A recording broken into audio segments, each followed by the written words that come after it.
তো hey everyone, welcome back to my mini blog. আজকে ছিল মনসা পুজো, তার সঙ্গে সঙ্গে সকাল থেকে পুরো ঝড় বৃষ্টি শুরু হয়ে গেছিল। আগের দিন জন্মাষ্টমীতে এতটাই রোদ উঠেছিল যে আমার গোটা মুখে র্যাশ বেরিয়ে গিয়েছিল। বৃষ্টি থামার পর আমি অনেক সুন্দর করে সাজুগুজু করে নিয়েছিলাম, কারণ আমার অনেক জায়গাতে ইনভাইট ছিল। আমিও মনসা পুজোর উপোস করি, কিন্তু গতকাল জন্মাষ্টমীর উপোস করে আমার শরীর অনেকটাই খারাপ হয়ে গেছিল, তাই আমি সকাল সকাল খেয়ে নিয়েছিলাম। তারপর আমি বেরিয়ে পড়ি এবং সেখানে মায়ের দর্শন করার পর দেখি এই পাগল দুটো বসে বসে কি করছে।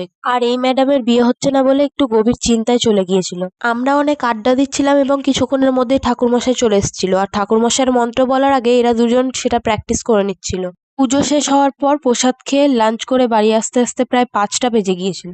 বাইরের আকাশটাও বেশ সুন্দর হয়েছিল, আর আমি বাড়ি গিয়ে দেখি যে এরা সকলে ঠাকুরমশাইয়ের জন্য অপেক্ষা করছে, কারণ ঠাকুরমশাইয়ের 2টোর দিকে আসার কথা ছিল আর ঠাকুরমশাই 7টার সময় এসেছিল। পুজো হতে হতে প্রায় 8:30 বেজে গিয়েছিল। আমি তো পুজোর কাজগুলো বেশ ভালোই পারি, সেই কারণে পুজো কমপ্লিট হওয়ার পর সকলে আমাকে বললো তুই প্রসাদগুলো দে।